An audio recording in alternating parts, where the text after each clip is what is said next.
मुकेश अंबानी के पास 3 private jet. अगली कहानी ध्यान से सुनना। ईशा अंबानी लंदन में पढ़ रही थी, वहां दोस्तों पे बिल्कुल ऐसा बोल पड़ी, वहां पे थोड़ा किसी ने उसको छेड़ा, तंग किया, बोला प्राइवेट जेट आएगा मेरा छुट्टियों में मेरे को लेने के लिए। समझ गया, अंबानी की लड़की हूँ। ये बात मुकेश अंबानी तक पहुंच गई।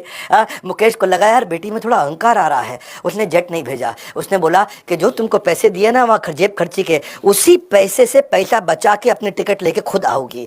और वो पैसा बचाई जब, तो उसके बाद बिजनेस क्लास की टिकट नहीं थी, इकॉनमी का पैसा बड़ी मुश्किल से बचा, खुद लौट के आई। 1 साल तक पिता ने जेट में नहीं बैठने दिया, बोला वैल्यू सिखाएंगे तुम्हारे को। उनका बेटा था, वो भी एक दिन चौकीदार को कुछ गाली दिया, बोला अंबानी का बेटा हूँ।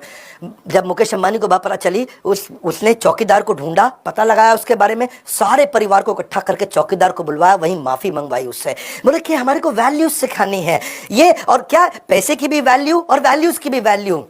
बिल गेट्स, अगर आप कहीं सर्वे कर लो ना अपने आसपास के ऑफिस में, तो मोस्ट इन्फ्लुएंशियल लोगों में अगर आप पूछो 3 सबसे इन्फ्लुएंशियल लोग कौन है, हर आदमी बिल गेट्स का नाम 3 में से 1 जरूर ले लेगा। इतना वेल्दीएस्ट आदमी। फोर्ब्स ने जब लिस्ट निकाली, 23 में से 18 बार वो रिचेस्ट मैन बना था वर्ल्ड का। ठीक है, ऑफ कोर्स आजकल नहीं है, आजकल जेफ भैया आगे आ गए, इलॉन भैया आगे आ गए।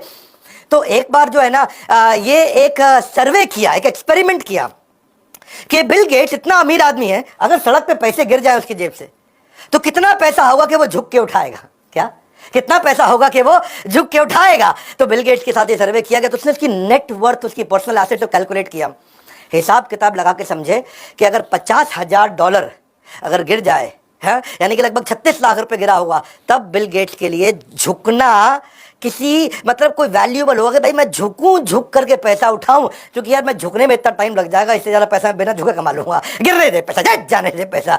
वो तो ये बोले कि $50,000 अगर एक साथ हो तो उठाएगा, थोड़ा फैला हुआ हो तो फिर वो उसको भी नहीं उठाएगा। क्यों? क्योंकि उतना पैसे वाला आदमी, और इतना पैसे वाला आदमी, अब बताता हूँ वो क्या करता है। उसकी बेटी एक बार रेस्टोरेंट गई और वहां जाकर के टिप दे के आई $500 की।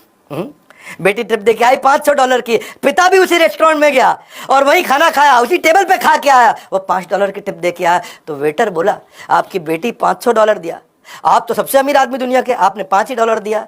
उसने बड़ा सिंपल तरीके से बोला देख भाई, वो दुनिया के सबसे अमीर अरबपति की बेटी है और मैं एक साधारण स्कूल के मास्टर का बेटा हूँ।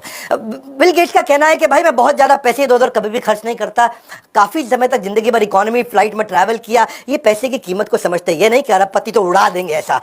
ये सारे के सारे किंगफिशर एयरलाइंस वाले नहीं होते हैं, माल्या वॉरेन बफे दुनिया के सबसे अमीर आदमियों में, लेकिन आज तक 1956 के $31,000 के पुराने मकान में रहता, खुद ही गाड़ी चलाता है।